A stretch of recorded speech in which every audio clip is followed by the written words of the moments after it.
Hello there, it's me again, Kiki, and welcome to another episode of A Date with Kiki. A Date with Kiki, as you know, is a show that opens everyone up to the inner world of men. It's a show where men share their experiences for others to learn from.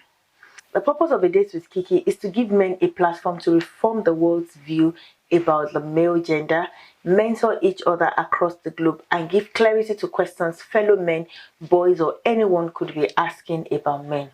On this episode, we're going to be looking at some aspects of men's health, and we will be starting with stroke and how it affects the men. For that, I've got with me a very gentleman, Ade Williams. Hello, Kiki. Yeah, Ade is an independent prescriber and a lead pharmacist at the multi-award-winning Bedminster Pharmacy in Bristol. He's here with me today and he's going to be telling us more about himself. Hello, Hi, Kiki. Ade. How are you? Thank you for having me. Thank you for coming all the way. I know how long you drove to be here. I know, it's a pleasure. I'm so honored. Thank you so much for coming. Thank you. Do you want to tell us a bit more about yourself? So, I'm, as you mentioned, I'm a pharmacist. I'm a pharmacist independent prescriber. My pharmacy team and I have been pioneering some different ways of engaging with people. We're very proactive. For that, we've won a few awards. So one of the things I carry at the moment is I'm presently the Pharmacist of the Year for 2018 as well. I also have roles as well, working with the Royal Pharmaceutical Society, helping to raise awareness about the work the pharmacists do and pharmacy teams do in the community. I'm a fellow of that society as well for distinction in the practice of pharmacy. Okay, so like we said earlier on, we're going to be talking about some aspects of men's health, and today we're starting with stroke. What is stroke? What is stroke? That's a good point. So stroke is the loss of oxygen and nutrients to the brain. So it's actually cutting off the blood supply to the brain. It happens because of two particular reasons. You have a particular arteries. Arteries carry blood to organs and veins take them away. And the arteries that take blood to the brain sometimes can get blocked. They can have blood clots that stop the blood getting to the brain. Another thing that sometimes causes this is where you have a blood vessel in the brain that erupts as well. When one of the arteries erupts, and then you lose blood supply in there, you also have bleeding in the brain as well. So what causes all of this? What causes all of this? Now, there are some genetic factors that we are aware of. Realistically, for a population, what you tend to do whenever you're looking at health is you look at some things that are modifiable and some things that are not modifiable. So when we talk about the modifiable things, or we look at things like your weight. If you're overweight, you're more at risk of having a stroke. If you're Afro-Caribbean, you are more at risk of having a stroke. And that is particularly linked because there is also evidence that shows that people from African or Afro-Caribbean background have a tendency to have higher blood pressure, a lot of the time undiagnosed as well. So if you think about your blood pressure like as a water hose, if the pressure in that hose keeps building up, at some point it erupts. And that eruption is the stroke. Also, if you have a diabetes, you'll have a higher risk as well of developing a stroke as well. Drinking excessively and not exercising enough.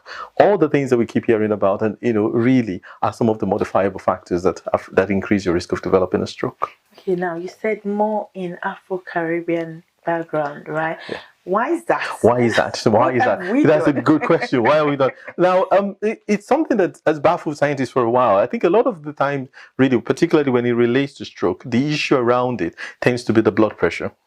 Blood pressure itself, we believe that about 1 in 3 people that have high blood pressure in the UK are not diagnosed. Now, usually for ethnic minority groups across the board, that's even higher. Why? Because blood pressure tends to be sometimes you have no symptoms. So because you have no symptoms of it, you go about having a high blood pressure. And the only time it becomes a problem is actually when something goes wrong.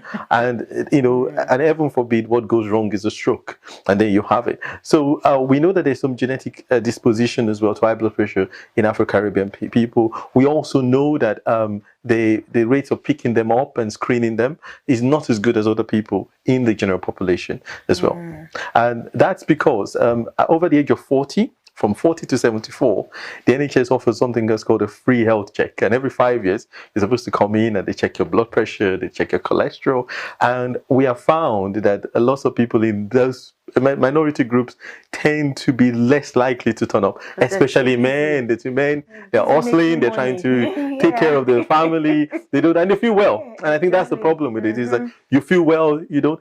Also, we're not very good with our family history when it comes to health. Somebody dies, they go, he's died. What happened? Nobody knows. So you don't have a traditional or culture of sharing health information that lets people to know that, oh, your dad had high blood pressure, your uncle had a stroke, so be careful. So you tell you don't do that out there. And I think the other thing that sometimes does happen as well is that some of our diets are very high in salt content, and the high salt content unfortunately can contribute to high blood pressure as well. And the high blood pressure, of course, then contributes to the stroke. Thank you for not saying carbs. Because that's what everybody says. Well, the message around carbs is really one of trying to look at what the balance is. And I think a balance is really looking at the calorie content. How much are you doing, especially if you're not very physically active? And the problem sometimes is that people eat more when they're tired. And most people in many ethnic minority groups work a lot, they work long hours, so they eat more. But actually, they're not physically doing more. They're not having time to exercise. So what then happens is that you're taking in extra calories that you need. And that then becomes a problem with your weight. The stats about the weight for men is that if your waistline is above 36 inches, you're actually at higher risk of developing a cardiovascular problem. Where's my husband's weight line? Oh dear, you're gonna strict him on a diet now. Of course. Oh no, what have I done? But my husband is very good with diets. In fact, he monitors me. Oh, he monitors mine. So yeah. But again, I want to ask. So now, talking about the fact that I know you're not a fitness coach, but how do we find we are men, or sometimes we rarely have time, for this exercises and all of this. What would you say are the barest minimum that we can do? I think one of the biggest problems is that there's a group of us, and I think I've been guilty of this, that pay into gym memberships, they stay in our wallet or comes out in our diet. It comes every January, goes we've funded sports clubs, but we've never turned up. And I think one of the things we need to do is to be realistic. And I think what does that mean is there are some ways, that you can actually increase your physical activity that doesn't necessarily need to cost you more money. One thing that could be very helpful is to go and get a Fitbit. Great technology. You can look at how much steps you're taking, you look at the calories. It helps you can set targets as well. And what does it do? It makes that you start to make choices when you're going into, because you've got a target of 10,000 steps today. When you go into the supermarket or you're at work, you decide to use the staircase instead of the lift. Because you got a target, you get up from work, you think, okay, it's my lunch break, I'm going to just 10 minutes and walk around.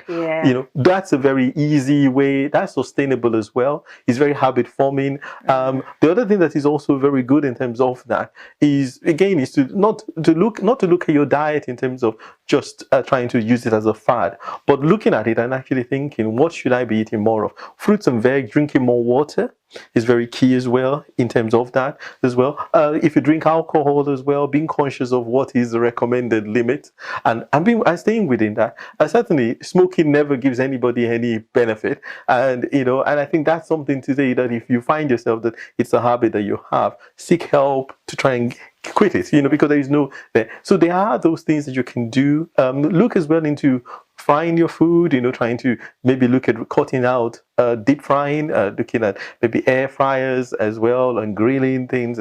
But it's those sort of changes that makes your diet better, makes you yourself feel better. And the good thing about increasing your physical activity, it makes you feel better as well, and you look better. I agree with you. And well, I'll just add to the tips Ade's giving. Help out in the kitchen. Yes, that's good. Yeah. Because in the kitchen, you move around a lot. And another tip is take a walk with your loved ones. And do your housework. Do the hoovering. It's amazing. If you do the hoovering and cleaning, you burn out almost 1,000 calories. Exactly. You can listen to music, you can dance. It's the only thing you can do where you're dancing around to yourself and those around you ignore you because they're just happy you're doing it. So put on headphones, do your hoovering and spin around. Yes. Okay, so stroke, when it happens, is there any form of physical there recovery. There is. And there is something that I need. It's very important. There's a little acronym that we have for stroke, which is called FAST, the FAST. And what it is that if the first thing it talks about is the first symptom of a stroke. If somebody, like, is the face, you sometimes see that the face, one side of it seems to have dropped. The eyes may have dropped. The lips may have dropped as well. You know, those are common features of that. Is where somebody cannot. They say that actually I don't feel the side of my face. The other one that comes out as well is the arms as well. The person is unable to raise the two arms because usually one of them is very weak, keeps dropping down. They have no response to it, so they're not able to. The other one as well is S, which is for the speech. And what happens is the person sounds quite inaudible. They are babbling. They cannot form their words as well. Sometimes when you speak to them, they're not responding. The last one is time. And what that is really is to say, if you see somebody there, you need to act very quickly. You need to call 999 and think, I think this person has had a stroke. Because the earlier they can get medical attention, the quicker it is, the better the outcome is going to be for them. Okay. In terms of how the rehabilitation works, when you get into hospital, what they will try and do is to find out whether it's one of the two things that's happened there, whether it's the hemorrhaging, which is the blood vessel that has erupted, or it's a clot, and they will then look at the processes to try and alleviate either of them to limit the damage that can cause. The other one that is also worth mentioning is that some people have what is called a transient stroke. So they have a passing thing. So for a few minutes, they have all of those symptoms, and then they seem to get back again. And for those ones, that is actually quite important that they see their doctor, because the transient stroke can be a precursor. It can be a warning that there's a big stroke coming. So, and there are tests that you can do, there are blood tests that you can do that can say you've had a mini stroke. So we can now do something to prevent a major stroke as well. So if you feel at some point you couldn't speak properly, or you couldn't losing strength in your arms, or your face, your speech, or your face, not the way it used to be, it's what to act on time. That's it. Yes. Don't wait for anybody. No. Act on time. Even if you feel okay, I'm good, just go for the check. Yeah, if you see somebody, pressure them. You're saving a life. Okay. So now, finally, on stroke, how can we reduce the risk? How can we reduce the risk? I think one of the things is to make sure that, particularly for men, we're checking our blood pressures. We need to do that, especially if you're in one of the at-risk ethnic groups, minority groups in particular. If you have diabetes, if you know that your weight is higher than what it should be, you're at a greater risk. So check it.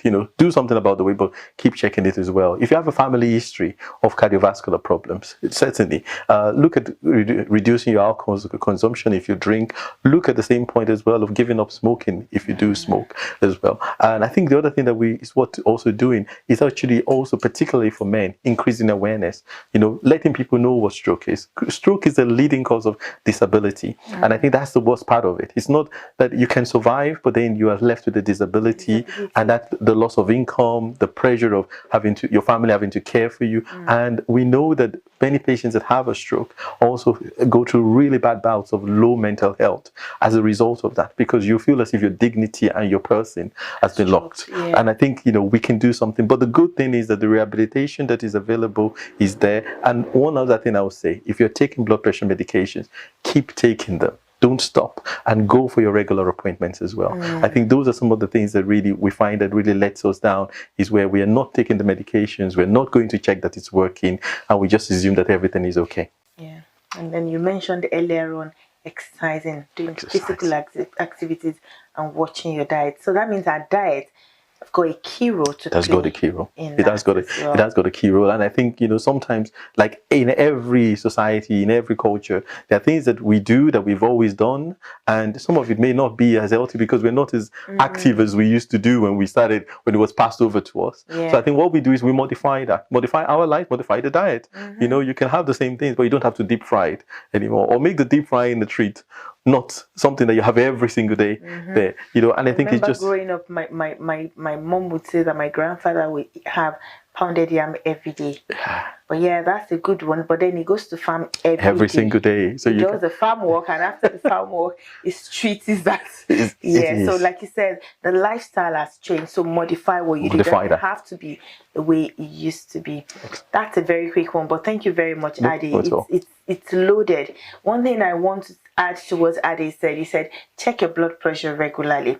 There is this blood pressure monitor that is sold on Amazon. I think it costs less than £12. There is. You can also get free ones done in your GP surgery, your pharmacist. You can go in and ask for it. They can interpret it for you, and you can do things to improve your blood pressure as well. So don't be scared that once you have high blood pressure medications, you can actually, it can be a wake up call. And I think ultimately it's better to be woken up about the condition than to be woken up about a stroke. Yeah. Thank you very much. No problem at all. Yes, thank you so much. Please stay tuned. We will be back very shortly. Thank you.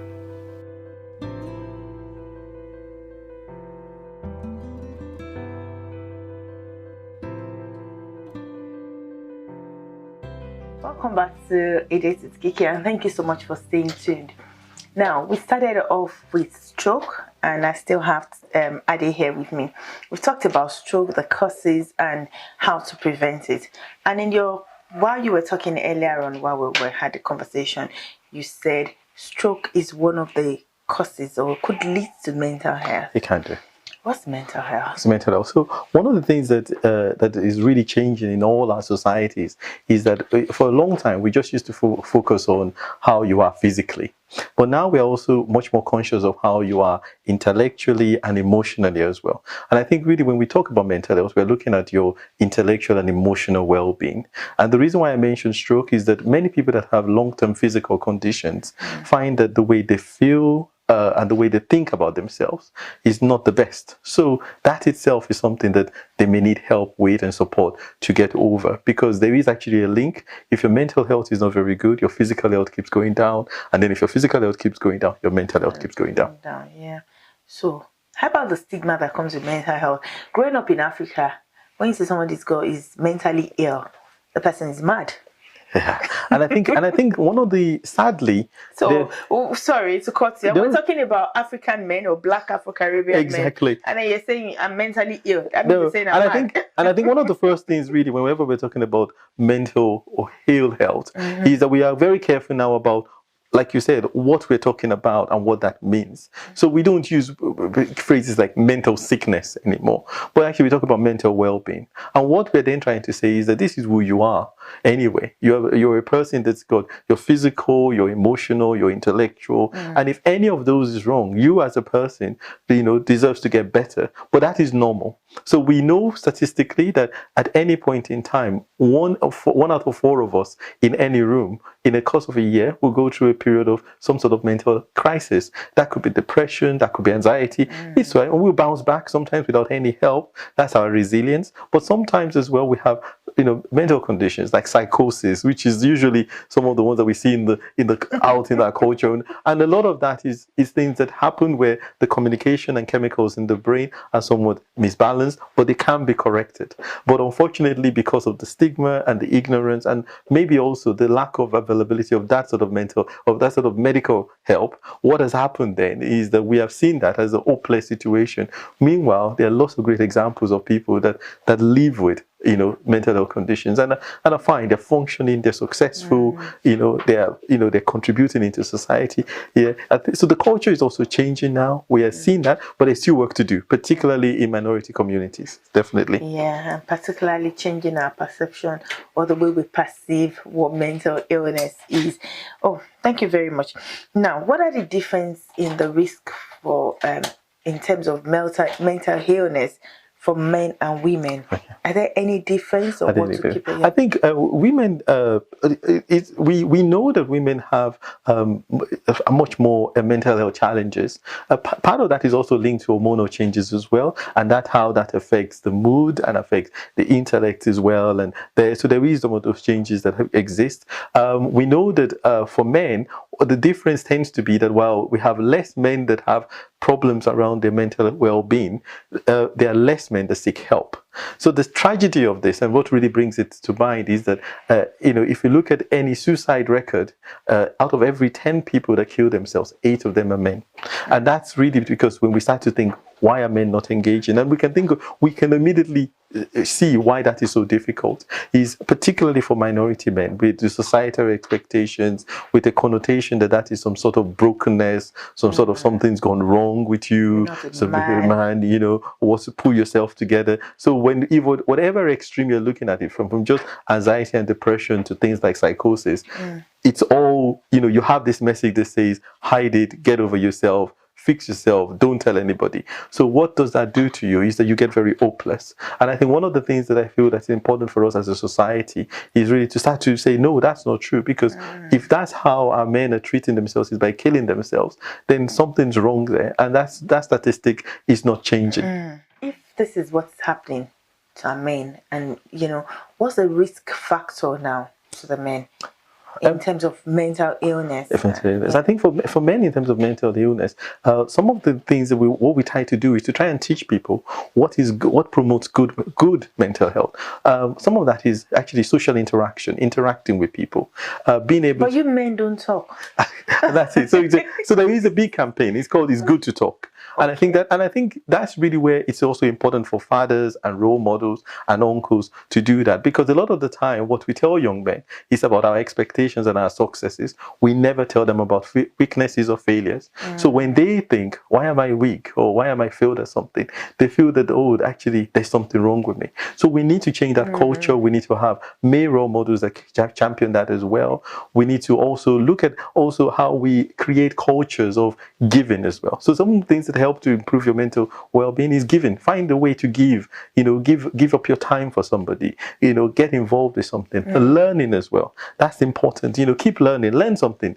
You know, learn something that's fun for you. Learn something that, you know, social interaction, social connections are important as well. Another thing that we also encourage is sports and activity.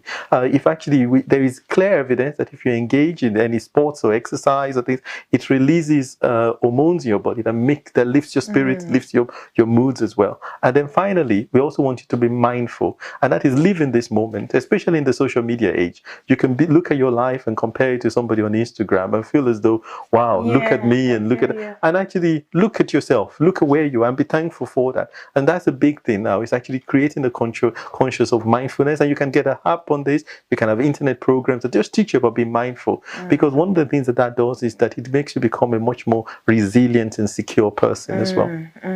Wow, thank you very much for that. You know, these are lots of things we need to pay attention to. Be giving. He said something about giving, and that giving actually gives you joy. Giving your time, you know, role modeling somebody, and then speaking up. Earlier on, I was talking to a group of men, and we were talking about, you know, there is no, it's not a bad thing to speak up. No, it's not. It doesn't. Manliness doesn't mean I am sufficient for myself. Because I said to my children, I've got 2 boys, and I said to them that we are created as relational beings. You cannot survive by yourself. You need people around you, and that's why you need to be able to communicate with people, you know, make good relationship that you have around you. And I think that would help mental illness. It would do a great deal. Thank you very much. Now, another question I've got for you. Cure. So what is the cure? I think the first thing to say is that like just like we're speaking about physical ill health, mental ill health can certainly be helped. There is lots of different things that happen. There's some therapies that exist that are not medical based or pharmacological based. It's talking therapies. It's thinking about cognitive behavior. That is behaviors and patterns of thinking and doing and approaching things that protect your well-being as well. So another thing that's really good, like I mentioned about exercise, is actually just spending time in daylight, because evidence shows that in the winter months, everybody feels down, but for some people, it really can become a crisis. So what we do say is that if you work in a building, or if you're spending time in your room at home, playing your game, go out and just spend 1 hour, 40 minutes, 30 minutes, go out there and get that, because that does something not just for you in terms of how you look, which is actually good to spend time in the sunlight anyway, but more importantly, it releases chemicals, it releases hormones that make you feel better, and also if you're taking medication for your mental health, don't see it as a, get over the stigma. A lot of the time, particularly for minority groups, they're very, very bad at keeping to take their medications as well. So what then happens is that you're getting progressively worse. And psychosis, when it's not controlled, some of the examples that people see is, particularly in developing countries, is because either the absence of medications for different reasons, or people who don't take medication. And what then happens is, like any other a condition, you're getting worse and worse and worse and worse, and the point of trying to draw you back to where you can be becomes much more difficult for you as well. And also take care of your physical health, because we know that if you are physically better, you are more likely then also to be able to be more resilient and cope with your emotions. But if you don't take care and you get yourself into a bad physical state, whether it's from hypertension or diabetes, you are also then making yourself more vulnerable to mental health as well. Thank you very much. Thank you. So be active, get out into the sunlight, enjoy your life, dance. I love to dance, and I say dance. Hold on. Yeah, play music. You said something earlier on about playing music. I think that was when we were talking about stroke, play music and dance. And all that is being mindful. Exactly. Enjoy your moment. Yeah, enjoy your moment. I like that. Enjoy your moment. Do something fun. Nowadays, we see women doing things with themselves, going out to help themselves. I think we need such forums for men, where men are able to talk to themselves, be open and enjoy their life, not just drinking now. No. I think, and I think that's important as well, is to realize that actually alcohol itself is a depressant, So what happens is, if you drink alcohol, you have a very slight peak, and then you really go down, because it is a depressant. So that is it. So the euphoria that comes from it is very little, but then it keeps sinking you down, and that's why you keep going back to it to try and get that little euphoria, but you keep sinking down and keep sinking down there as well. And also, we also have to be, especially in the age where things like cannabis and and recreational drug use is to remember that those things, we know that they will cause mental ill health. For some people, they'll say I'm fine, but the problem is we don't know those people that can't cope with it, but we know that it does. And again, particularly psychosis is very, very much linked to using, things like cannabis, illicit drugs. There is that as well. And so again, just being really conscious about some of the societal pressures and societal perceptions, but doing the right things, connecting with your family, your friends. And for men, talk, because actually that person you're talking to, you're the only one.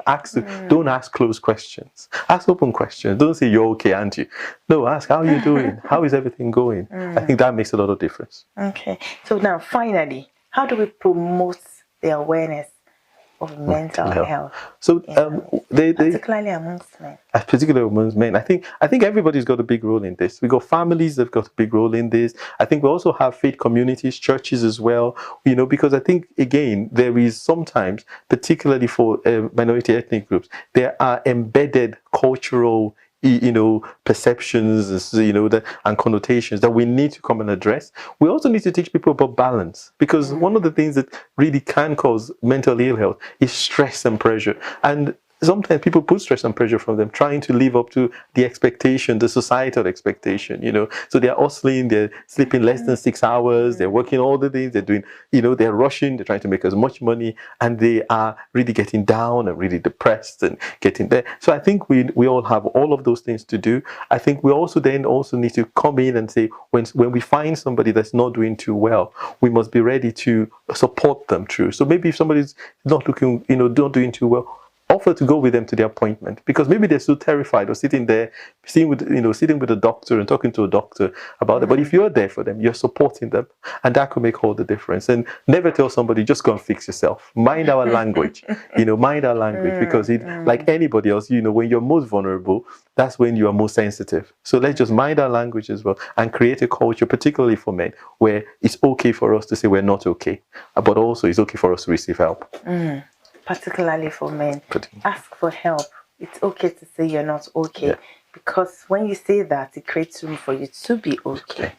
Thank you. Finally, what do you think we could do to improve mental health and well-being in men? Amen. I think a big part of that is to look at how, and I'm really thankful for some of the things you're doing, the networking around trying to get men to talk together, trying to get men to open up, to spend time with other men. I think those are key. I think we need to do that. We need to do it because, for what we're seeing is that one generation could be more resilient than the next generation because the pressures of the next generation are always more, and we must lose sight of that we are building a stronger, much more better equipped generation after us. So the investment in terms of mentoring, time, breaking down the barriers, we can't just say, oh, this is how it is. No. How do we break them down? And it could be one little thing. Sitting down with your son or your nephew, asking how are they doing? Are they okay? How is life? How is school? And listening to them, and not just, setting the expectations, but asking them to give you the feedback. How are you coping with those expectations? And killing some of those expectations. You don't have to be first in the class. You can be second. You can do your best, and that's good enough. Exactly. And those things just lift the burden of somebody that thinks, I just want people to be proud of me. They are young boys. Yes. And that's why they go out to seek comfort, because they can't meet the expectations we put on them. Yeah. They go out to seek comfort, and then it goes wrong. Yeah. And then we're wondering what's wrong with our young boys. Thank you so much, Ade. In fact, this is one that I need to go and listen to over and over again, because I've got young men. Well, I'm the only woman in my house, so I've got men all around me. So I need to listen to it, not just for the people in my own house, but people around me as well. And then, yes, I know I said lastly, but one more thing. What symptoms do I need to watch out for? Good point. And I think some of the symptoms that we are conscious of is where you find someone that's not sleeping very well. People that are not bothered anymore. They're losing a loss of motivation to take care of themselves. That's another symptom that can be there. You can also find people that are eating excessively, drinking excessively. Their behavior becomes very erratic, or they're getting very, very forgetful as well. Those are kind of symptoms to say that there's something not really right here. And it could be something like just, a child going through exams is getting very, very anxious, and he's getting very forgetful. He doesn't want to get out of bed. And you think, why are you not motivated? It could just be that he feels overwhelmed by the situation. And I think those are some of the things we just need to be conscious of. Like you said earlier, the cure could just be listening. Yes. Asking open questions and listening to the child. Thank you so much, Ade. This has been very educative, and I love you for this. No, thank you very much. Thank you, viewers. Thank you so much for staying tuned. I'm sure you would agree with me that we've really learned a lot today. At some point, I think I should bring Ade back. I'm more than happy. He drove like God knows how many hours to get here. But looking at him now, I'm kind of tying him into it that he has to do it again, because we need to deal with it. It'll be a pleasure. Thank you very much. Thank you very much. Thank you, viewers, and I'll see you soon again. Thank you. Bye. Love you.